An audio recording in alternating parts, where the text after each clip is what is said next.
الحمدللہ والصلاة والسلام علی سیدنا رسول اللہ وعلی آلہ وصحبہ ومن والاه. بسم اللہ الرحمن الرحیم. تعریفات اولیۃ. ابتدائی تعریفات بنیادی تعریفات. اولیہ اس کا ابتدائی بھی لگا سکتے ہیں اور بنیادی بھی. تو بنیادی تعریفات یا ابتدائی تعریفات یعنی علم اصول حدیث کی جو بنیادی باتیں ہیں جو کثیر الاستعمال ہیں ان کے بارے میں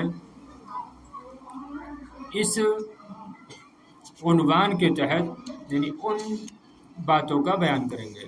جیسے علم اصول حدیث کسے کہتے ہیں، اس کا موضوع کیا، اس کا فائدہ کیا ہے، حدیث کسے کہتے ہیں، خبر اثر کسے کہتے ہیں، اسناد سند کسے کہتے ہیں، یا محدث حافظ حاکم کسے کہتے ہیں. تو ان کا استعمال زیادہ ہے نہیں ہے، بہت زیادہ استعمال ہے. تو اس وجہ سے انہوں نے عنوان باندھا ہے تعریفات اولیۃ، ابتدائی تعریفات یا بنیادی تعریفات. علم المصطلح، علم اصول حدیث کسے کہتے ہیں، علم المصطلح کسے کہتے ہیں، اس کی تعریف دیکھیے. علم باصول وقواعد يعرف بها احوال السند والمتن من حيث القبول والرد.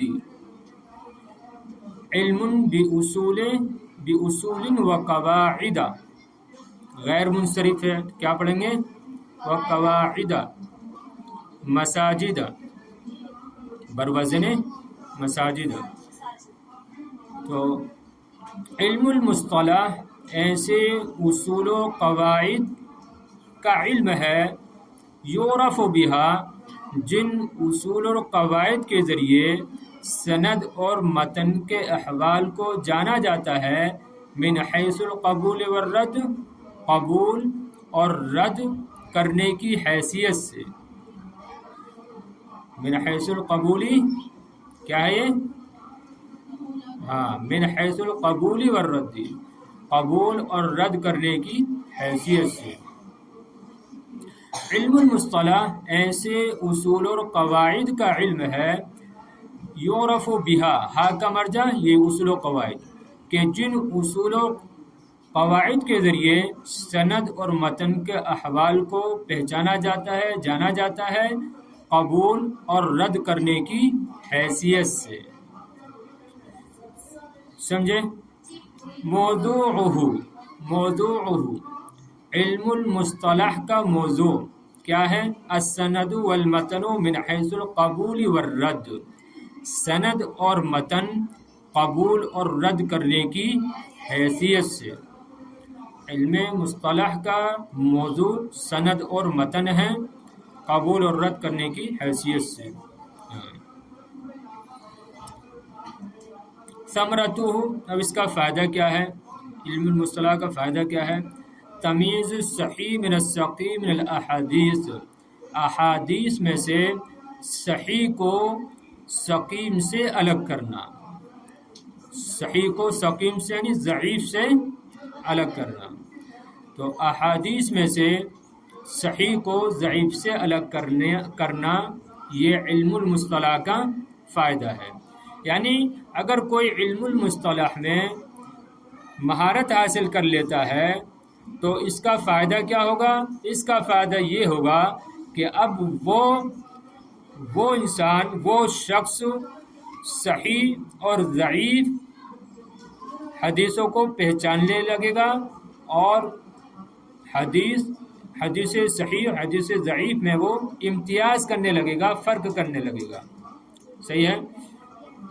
جیسے نحو کا فائدہ کیا ہے کہ اگر کوئی نحوی یعنی کوئی علم نحو کا جانکار ہوگا تو پھر وہ اعراب کو اچھی طریقے سے جاننے لگے گا، اور اگر اس کو بغیر اعراب لگائے ہی عبارت دے دی جائے تو وہ اچھے سے اعراب لگا دے گا. صحیح ہے نا. تو ویسے ہی علم اصول حدیث کا فائدہ یہ ہے کہ صحیح اور غیر صحیح جو حدیثیں ہیں ان میں جو ہے آدمی فرق کرتا ہے. تو سیدھا سا ترجمہ کیا ہوا احادیث میں سے صحیح کو سقیم سے، صحیح کو ضعیف سے ممتاز کرنا، الگ کرنا۔ علم المصطلح کسے کہتے ہیں؟ ایسے اصول و قواعد کا علم کہ جن کے ذریعے سند اور متن کے احوال کو جانا جاتا ہے قبول اور رد کرنے کے حیثیت سے۔ اس کا موضوع کیا ہے؟ سند اور متن قبول اور رد کرنے کی حیثیت سے۔ اس کا فائدہ کیا ہے؟ احادیث میں سے صحیح کو ضعیف سے الگ کرنا۔ اب تیسری بات، حدیث کسے کہتے ہیں؟ لغتاً الجدید ویجمع علی احادیث علی خلاف القیاس۔ حدیث کا معنی لغت میں آتا ہے الجدید، نیا، اور اس کی جمع کیا آتی ہے؟ خلاف قیاس احادیث آتی ہے۔ ویجمع علی احادیث علی خلاف القیاس، اور حدیث کی جمع خلاف قیاس احادیث آتی ہے۔ صحیح ہے؟ تو اصطلاحاً حدیث کا معنی کیا ہے؟ جدید، اور خلاف قیاس اس کی جماعتی احادیث۔ اصطلاحاً کسے کہتے ہیں حدیث؟ ما اضیف الی النبی صلی اللہ علیہ وسلم من قول او فعل او تقریر او صفت۔ اصطلاحاً حدیث وہ چیز ہے جو نبی کریم علیہ السلام کی جانب منسوب ہو، خواہ وہ آپ کا قول ہو یا آپ کا فعل ہو یا آپ کی تقریر ہو یا صفت ہو۔ تو اصطلاحاً حدیث وہ ہے، یا الحدیث و اصطلاحاً، یعنی حدیث اصطلاحاً وہ ہے جس کو نبی کریم علیہ السلام کی جانب منسوب کیا جائے، جیسا کہ آپ کا آپ کا قول، آپ کا فعل، آپ کی تقریر اور آپ کی صفت۔ قول آپ کا، جیسے کہ نبی کریم علیہ السلام نے فرمایا انما الاعمال بالنیات، تو یہ کیا ہے؟ آپ کا قول ہے۔ اسی طریقے سے آپ کے فعل کو بھی حدیث کہتے ہیں، جیسے صحابی بیان کرتے ہیں کہ نبی کریم علیہ السلام نے وضو فرمایا، یا نبی کریم علیہ السلام نے اس طریقے سے نماز پڑھی، تو یہ کیا ہے؟ آپ کا فعل ہے۔ اسی طریقے سے آپ کی تقریر کو بھی حدیث کہتے ہیں، یعنی نبی کریم علیہ السلام کے سامنے کوئی کام کیا گیا اور آپ نے سکوت فرمایا، تو اس کو بھی کیا کہتے ہیں؟ حدیث کہتے ہیں۔ او صفت، یا صفت، یعنی نبی کریم علیہ السلام کے اوصاف خلقیہ اور خلقیہ کو بھی حدیث کہا جاتا ہے۔ صفت سے کیا مراد ہے؟ نبی کریم علیہ السلام کے اوصاف خلقیہ اور خلقیہ۔ تو اصطلاحاً وہ چیز جو نبی کریم علیہ السلام کی جانب منسوب ہو، خواہ وہ آپ کے اقوال ہوں یا آپ کے افعال ہوں یا آپ کی تقریرات ہوں، آپ کی تقریر ہو یا آپ کی صفت ہو۔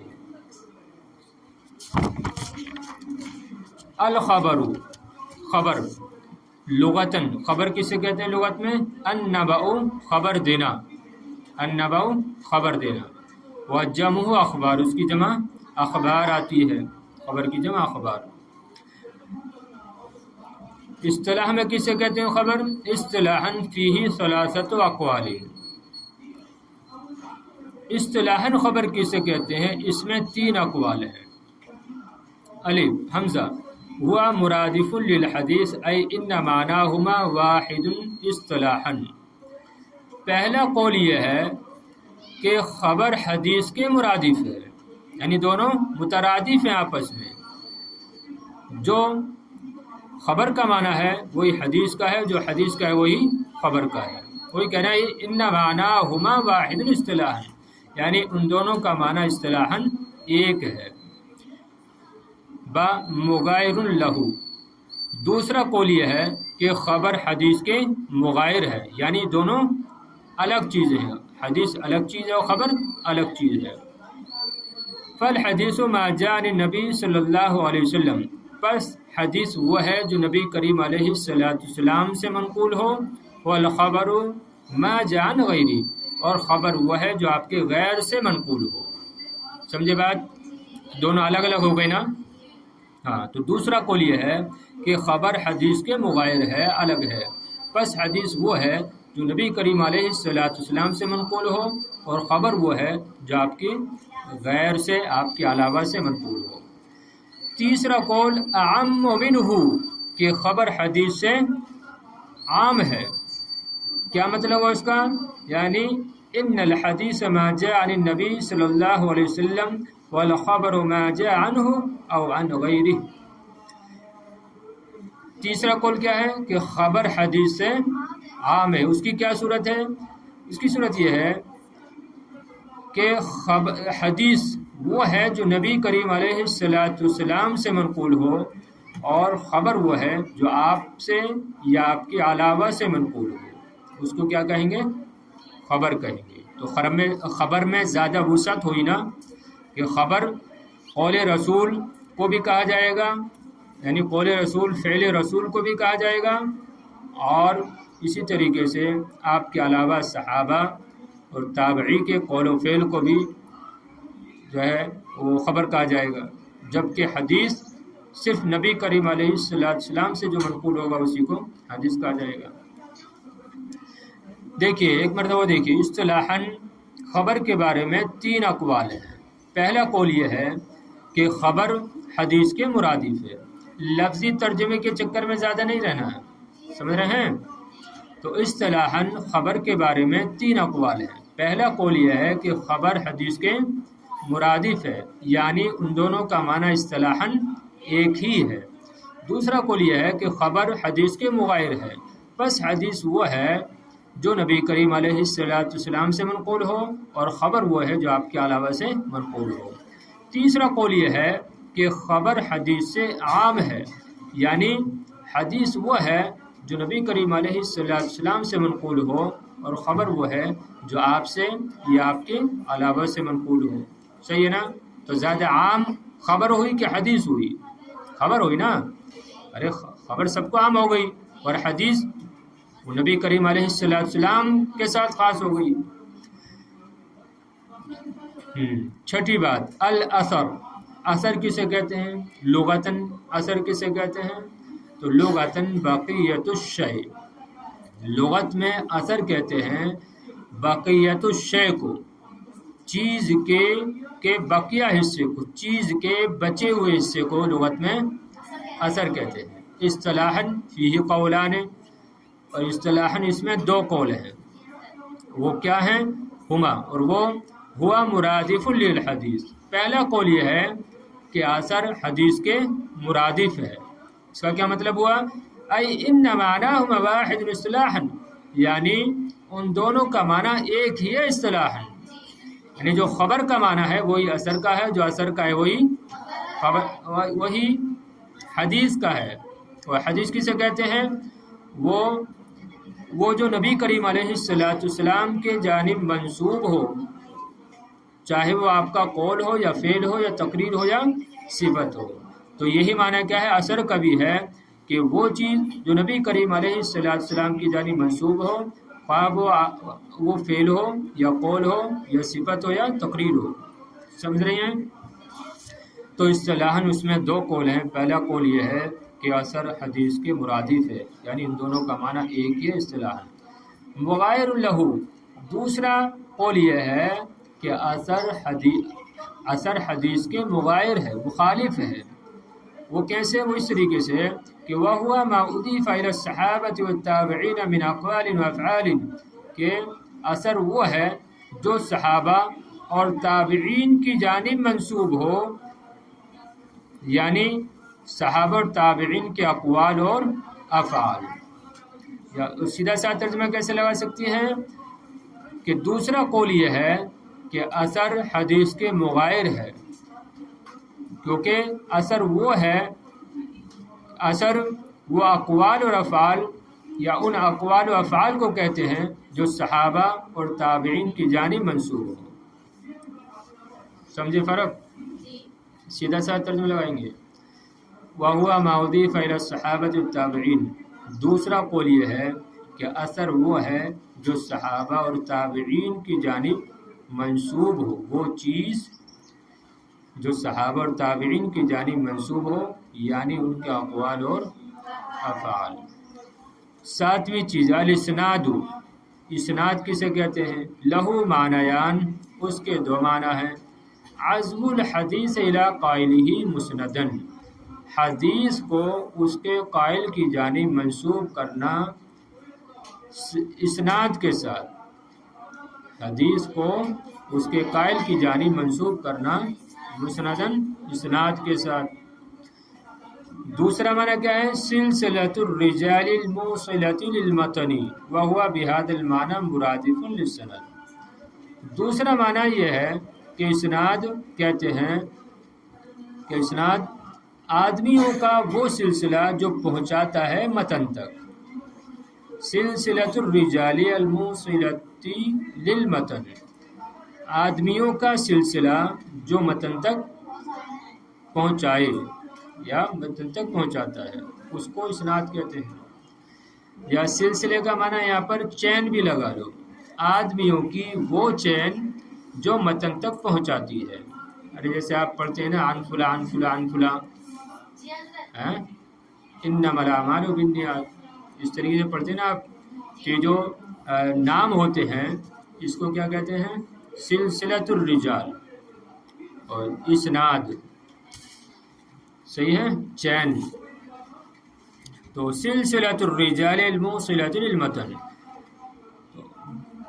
آدمیوں کی وہ چین جو متن تک پہنچاتی ہے۔ وَهُوَ بِهَذَا الْمَعْنَى مُرَادِفٌ لِلسَّنَدِ، اور وہ یعنی اسناد اس معنی کے اعتبار سے سند کے مرادف ہے، سند کے مترادف ہے، یعنی جو سند کا معنی ہے وہی اسناد کا ہی معنی ہے۔ اب سند کسے کہتے ہیں دیکھیں، لغتاً المعتمد، ہاں لغتاً المعتمد، سند لغت میں کہتے ہیں معتمد کو، یعنی جس پر اعتماد کیا جائے، جس پر اعتماد کیا جائے۔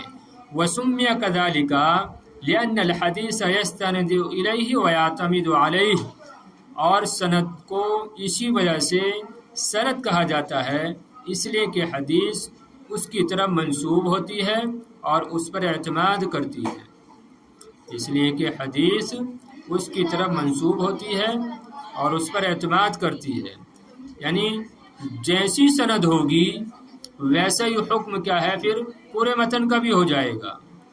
سمجھ رہے ہیں بات؟ ارے جیسے بیان کرنے والے ہوں گے ویسی ہی جو ہے تقویت، ویسے ہی ضعف ان بیان کرنے والوں کی بات میں بھی آ جائے گا۔ بیان کرنے والے اچھے ہوں گے تو ان کی جو بات ہوگی اس میں بھی پھر جو ہے لوگ توجہ سنیں گے اور وہ قوی بات ہوگی، اور اگر بیان کرنے والے ایسے ہوں گے تو جو بات بیان کریں گے تو پھر اس کی بھی کوئی اہمیت نہیں ہوگی۔ تو یہ کہہ رہے ہیں کہ سند لغت میں کسے کہتے ہیں؟ المعتمد، یعنی اعتماد کیا ہوا۔ وسمیہ کذالک، اور سند کو سند کہتے ہیں اسی وجہ سے، اس لیے کہ حدیث اس کی طرف منسوب ہوتی ہے اور اس پر اعتماد کرتی ہے۔ اور اصطلاحاً کسے کہتے ہیں سند؟ اصطلاحاً سلسلۃ الرجال الموصلۃ للمتن، کہ آدمیوں کی وہ چین جو متن تک پہنچاتی ہے۔ اب متن بھی دیکھ لو بس، متن کسے کہتے ہیں؟ لغتاً ما صلب وارتفع من الارض، لغت میں متن کہتے ہیں سخت چیز کو، اور وہ چیز جو زمین سے اٹھی ہوئی ہو۔ ما صلب وارتفع من الارض، لغت میں متن کہتے ہیں وہ چیز ما صلب جو سخت ہو، وارتفع من الارض اور زمین سے اٹھی ہوئی ہو، ابھری ہوئی ہو، اس کو متن کہتے ہیں۔ اصطلاح میں کسے کہتے ہیں؟ ما ينتہی الیہ السند من الکلام، وہ کلام جہاں پر سند ختم ہوتی ہے۔ اس کا ترجمہ کیسے لگائیں گے؟ ما ينتہی الیہ السند من الکلام، کہ وہ کلام جہاں پر سند ختم ہوتی ہے اس کو متن کہتے ہیں۔ جیسے ان فلان فلان فلاں، بعد میں جو ہے نبی کریم علیہ السلام کا جو ارشاد ہوتا ہے اس کو متن کہتے ہیں۔ جیسے انما الاعمال بالنیات، صحیح ہے نا؟